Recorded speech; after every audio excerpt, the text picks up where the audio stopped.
Halo teman-teman semua, Shalom, salam sejahtera untuk kita semua.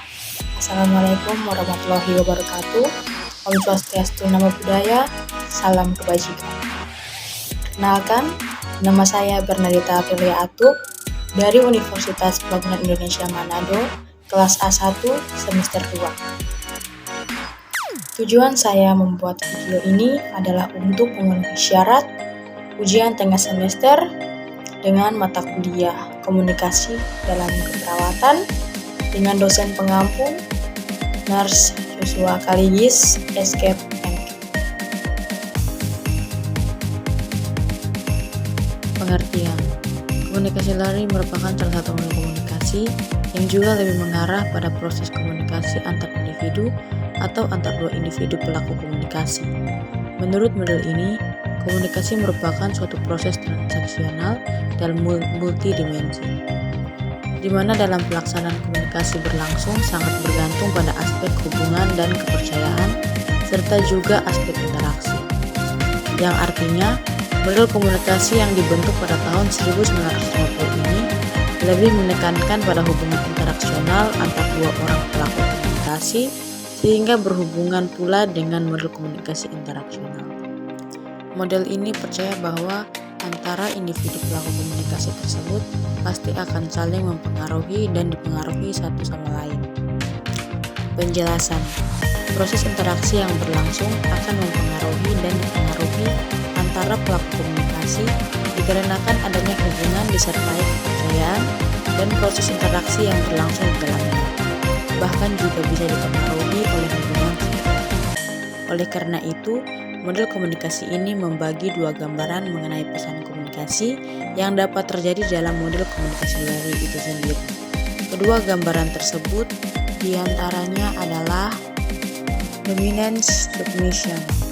Seperti yang telah disebutkan sebelumnya, bahwa dalam model komunikasi ini akan ada kondisi di mana saling mempengaruhi dan dipengaruhi satu sama lain.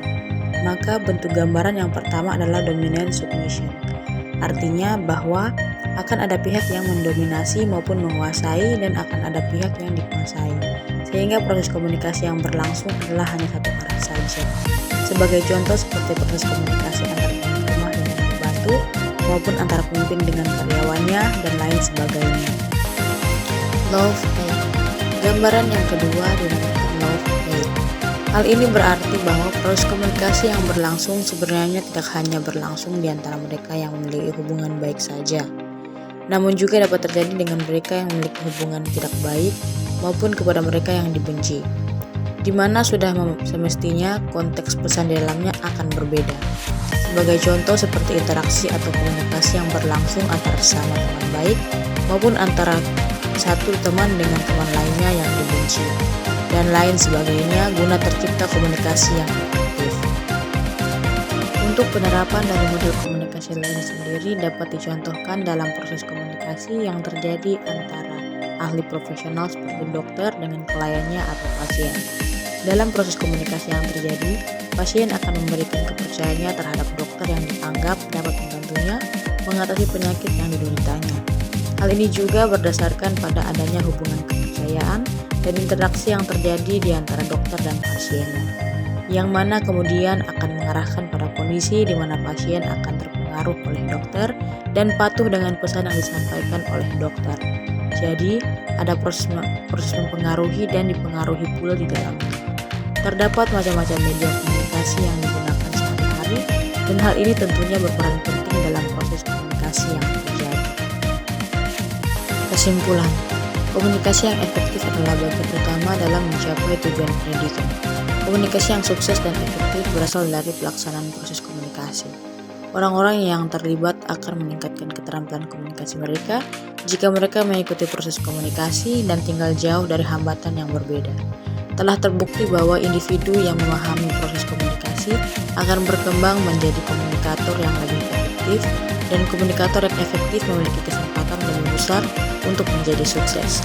Oleh karena itu, kita harus menggunakan model komunikasi yang pas dalam berkomunikasi.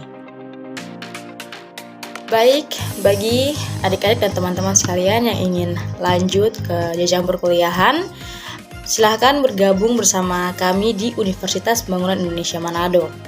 Universitas Pembangunan Indonesia Manado mempunyai 6 fakultas dengan 8 program studi. Dan Fakultas Keperawatan merupakan salah satu fakultas terfavorit yang ada di Universitas Pembangunan Indonesia Manado. Jadi bagi teman-teman sekalian yang ingin melanjutkan ke jenjang perkuliahan, silakan bergabung di Universitas Pembangunan Indonesia Manado dengan cara bisa menghubungi nomor yang telah tersedia di brosur yang saya paparkan, atau bisa mengunjungi sosial media UNPI dan juga dapat mengunjungi website yang telah tersedia di brosur tersebut.